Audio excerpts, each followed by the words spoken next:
Assalamualaikum, dear all students of class 6. This is your teacher, Miss Sahniyat, and I hope that you all will be fine and safe at your homes. In today's session of science, I am going to explain you all some important topics of unit number 3. So, take out your books and open page number 1616. On page number 16, we have a unit number 3, which is organization of the living body. First of all, I am going to tell you the learning objective of this unit. Differentiate between living organisms as unicellular and multicellular. हम इस chapter में जो topic पढ़ेंगे वो होगा differentiate between unicellular and multicellular.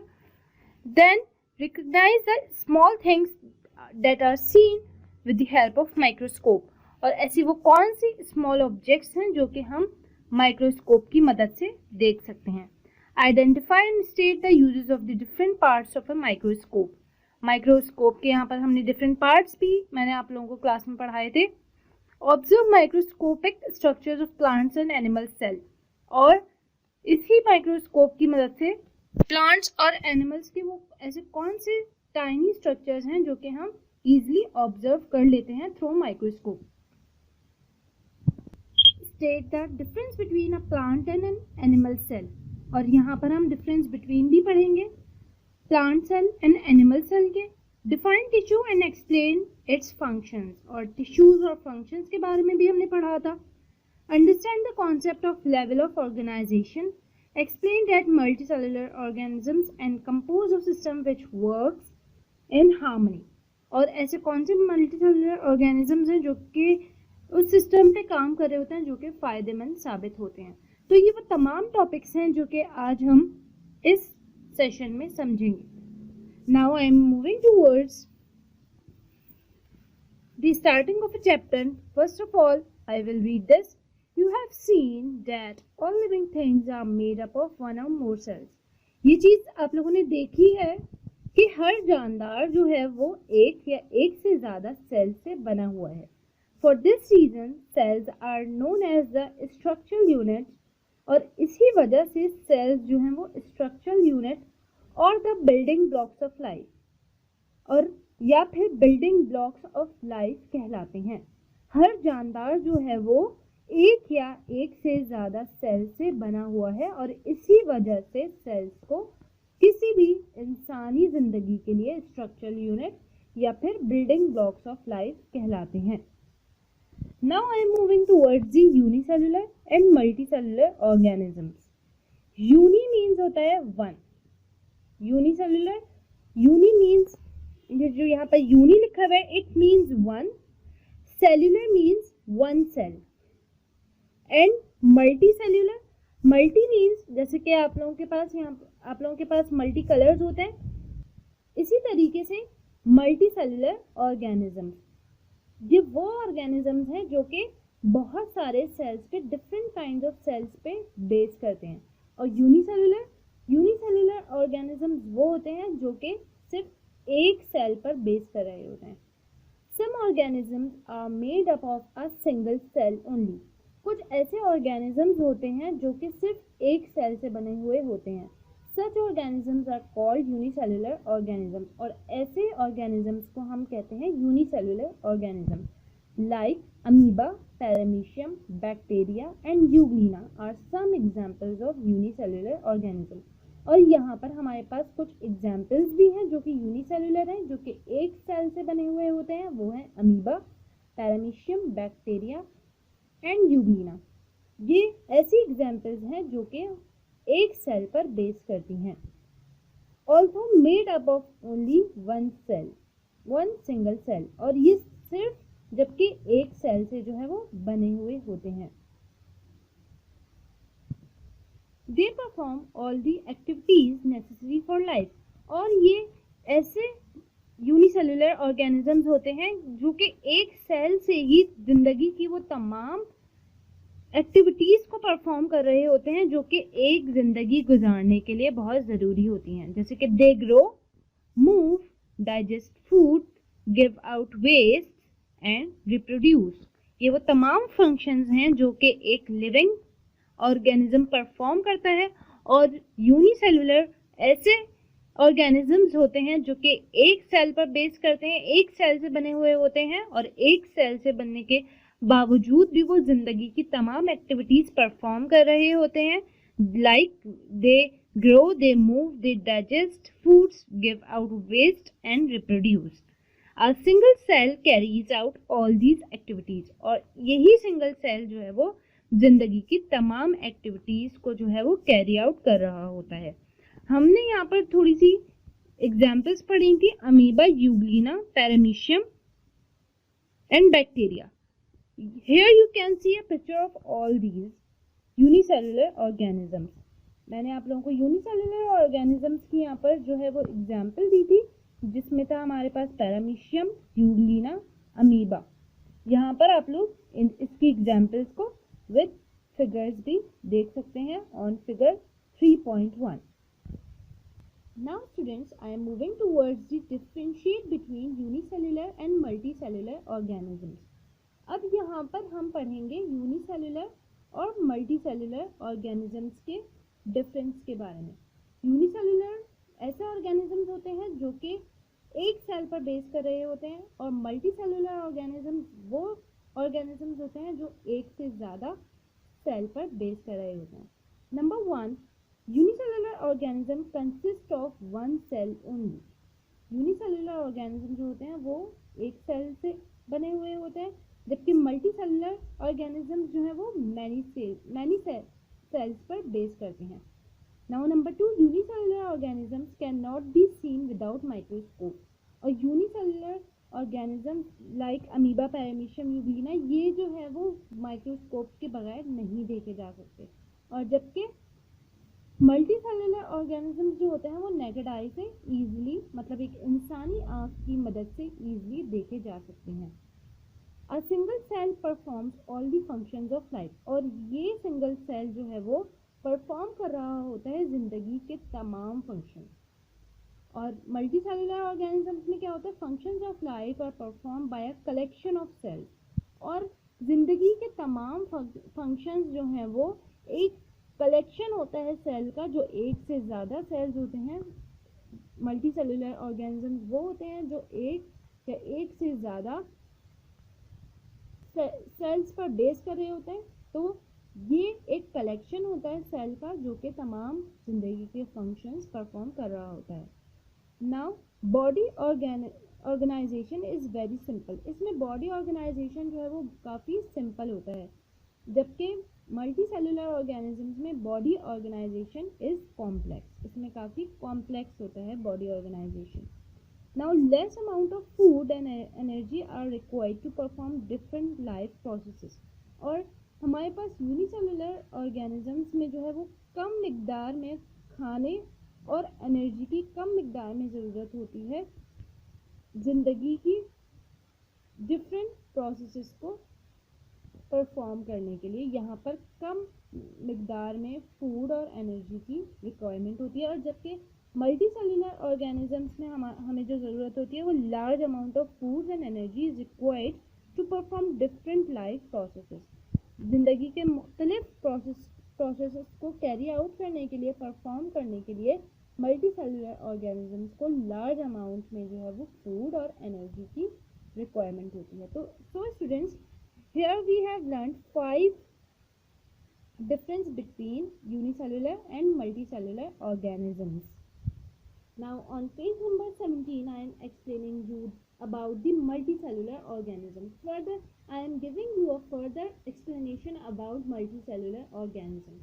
Most of the organisms we see around us, ऐसे organisms जो हम अपने इर्द गिर्द easily देख सकते हैं, consist of a large number of cells। और वो ऐसी बॉडीज, ऐसे organisms large number of cells से कंसिस्ट करते हैं। They are called multicellular organisms, और वो कहलाते हैं मल्टीसेलुलर ऑर्गेनिजम्स। जैसे कि मैंने आप लोगों को यूनिसेलुलर में बताया कि यूनिसेलुलर ऑर्गेनिजम्स में हमारे पास ये ऑर्गेनिजम्स हम बआसानी माइक्रोस्कोप की मदद से ही देख पाते हैं, वो नेकेड आई से नहीं देखे जा सकते।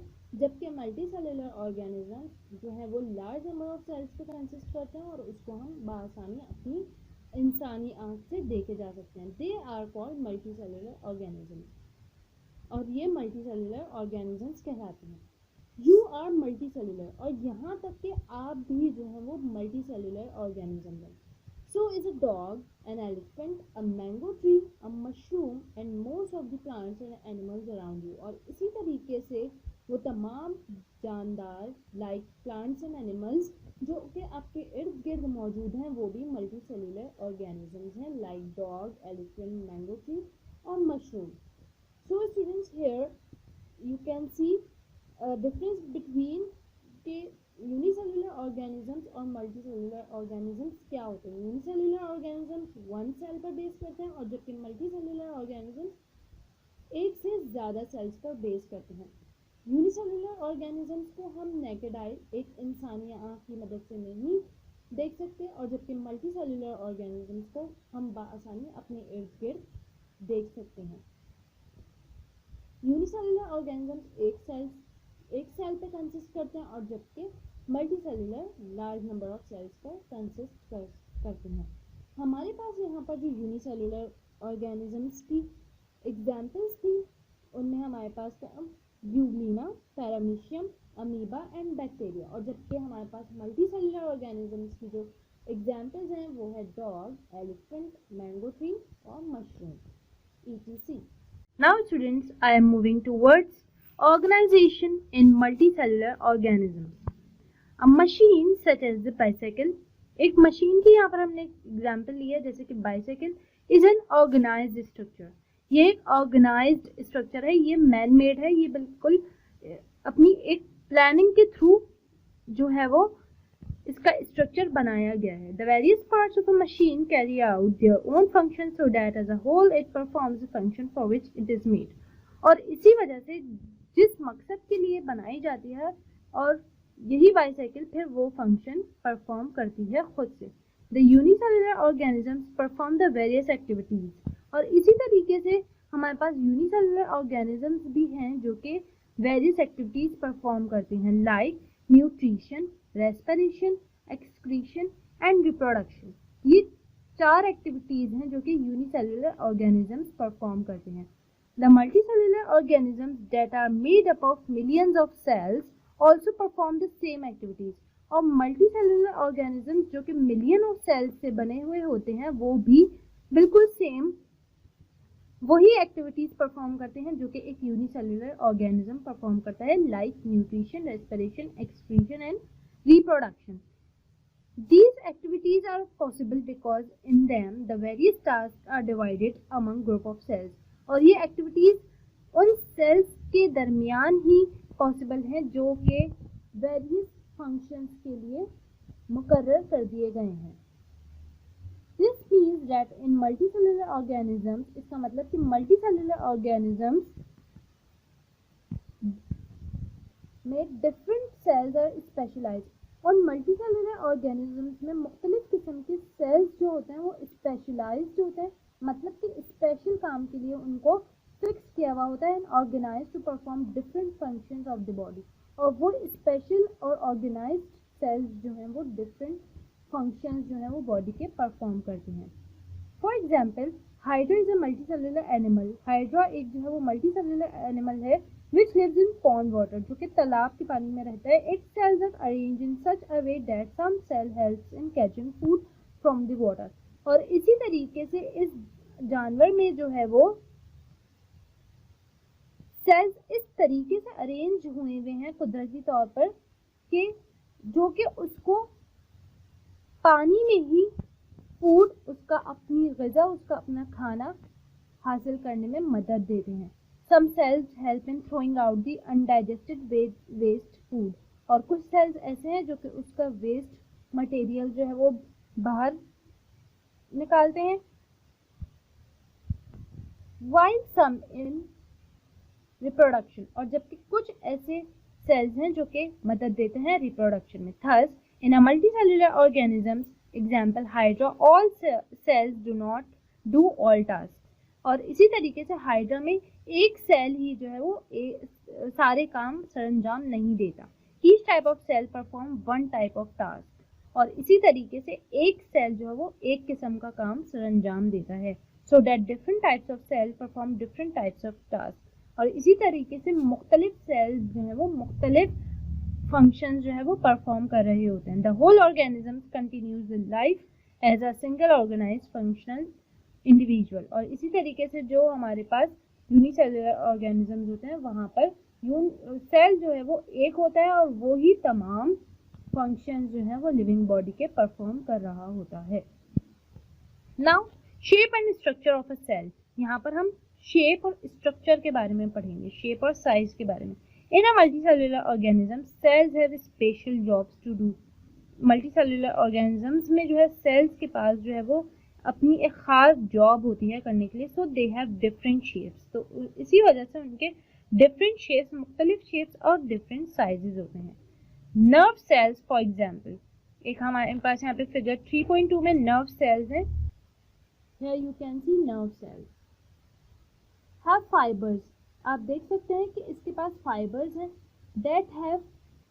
that may be several meters long, और जो कि several meters long है।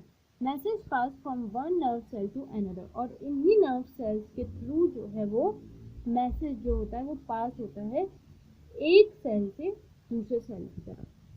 सो मल्टीसेलुलर ऑर्गेनिजम्स में जो है वो स्पेशल जॉब्स, मतलब स्पेशल फंक्शंस जो हैं वो परफॉर्म हो रहे होते हैं, और उन्हीं बिना पर उन सेल्स के डिफरेंट शेप्स और डिफरेंट साइजेस होते हैं। Now students, I have moved towards the differences between plant and animal cells. So take out page number 19. Come on page number 19. On this page we have differences between plant cell and animal cell. ये question आप लोगों की copy में भी मौजूद था, जिसमें हमें प्लांट सेल और एनिमल सेल के डिफरेंसेस बताने थे। प्लांट सेल सबसे पहले क्या होता है? प्लांट सेल जो होता है वो it is surrounded by a cell wall. Plant cell के जो इर्द गिर्द जो है वो सेल वॉल होती है, in addition to the cell membrane, और इसके एडिशन में इसके साथ सेल मेम्ब्रेन भी मौजूद होती है। Animal cell it has an outer cell membrane, इसके जो है सिर्फ बाहर आउटर लेयर जो होती है इसकी, वहां पर से सेल मेम्ब्रेन मौजूद होती है, and there is no cell wall, और इसके पास सेल वॉल मौजूद नहीं होती। इट यूजुअली हैज वन और टू लार्ज वैक्यूल्स, इसके पास एक या एक से ज्यादा लार्ज वैक्यूल्स होते हैं। Here you can see the structure of plant cell। सबसे पहले मैंने आपको बताया कि ये सराउंडेड जो होते हैं ये सेल वॉल, ये हमारा जो है वो सेल है, साइटोप्लाज्म, इसके यहाँ पर ये साइटोप्लाज्म जो है वो लेबल्ड हुआ है, यहाँ पर वैक्यूल है, ये इसका न्यूक्लियस है, ये इसका क्लोरोप्लास्ट है, और ये इसकी सेल वॉल है, और ये इसकी सेल मेम्ब्रेन है। तो सबसे पहला पॉइंट जो हमने प्लांट सेल के बारे में पढ़ा था वो यही था, it is surrounded by a cell wall. तो सेल वॉल जो है वो हमारी ये है, ये outer layer. In addition to a cell membrane जो है इसकी सेकेंड लेयर है जो कि अंदर मौजूद है, ये आप लोग देख सकते हैं कि जो बाहर मौजूद है ये सेल वॉल है, और सेल वॉल के अंदर सेल मेम्ब्रेन मौजूद है। और जबकि एनिमल सेल जो होता है उसके पास सिर्फ ये सेल मेम्ब्रेन होती है, उसके पास ये सेल वॉल मौजूद नहीं होती। हमारे पास इसका जो नंबर 2 पॉइंट था वो ये था, इट यूजुअली हैज वन और टू लार्ज वैक्यूल्स। ये देखें, आप लोग यहाँ देख सकते हैं ये वैक्यूल्स हैं। इसके पास प्लांट सेल के पास एक या एक से ज़्यादा, मतलब एक या फिर दो लार्ज वैक्यूल्स मौजूद होते हैं। और जबकि एनिमल सेल में क्या होता है, वैक्यूल्स आर आइदर एब्सेंट और they are very small. Animal cell में ये जो वैक्यूल है या ये तो होता ही नहीं है, एब्सेंट होता है, या अगर ये मौजूद होता है तो ये बहुत ही छोटा होता है, they are very small। Number 3, it has chlorophyll present in organelles called chloroplast, और इसके पास जो है वो क्लोरोफिल भी मौजूद होता है जो कि प्रेजेंट होता है ऑर्गेनल्स में, जिसे क्लोरोप्लास्ट कहते हैं। Here you can see chloroplast. ये इसका क्लोरोप्लास्ट है, जिसके अंदर क्लोरोफिल ऑर्गेनल में जो है वो मौजूद होता है, और जबकि क्लोरोप्लास्ट जो होता है एनिमल सेल में वो एब्सेंट होता है, वो होता ही नहीं है। अब क्वेश्चन यहाँ पर ये है कि क्लोरोप्लास्ट क्या होता है। क्लोरोप्लास्ट जो है वो एक अहम जुज है प्लांट सेल में, जो कि काफी अहम होता है कार्बोहाइड्रेट्स को मैन्युफैक्चर करने में। ये नॉर्मली जो है वो ग्रीन कलर का मौजूद होता है। जो ग्रीन लीव्स होते हैं वो किसकी वजह से होते हैं? क्लोरोप्लास्ट की वजह से। और वो लीव्स जो कि ग्रीन नहीं होते, जिनका कलर फेड हो जाता है, उसमें क्लोरोप्लास्ट मौजूद नहीं होता। इसी वजह से उन लीव्स का कलर जो है वो फेड हो जाता है, उन प्लांट्स का कलर फेड हो जाता है। Now students, in this session we have studied about the unicellular or multicellular organisms. Then we have studied about the organization of multicellular organisms and their shapes and sizes. Then we have studied about the differences between plant and animal cells. And I hope that you all have understood today's session very well. In our next session, we will continue the remaining topics or the new chapter. I hope that you all have understood today's session very well.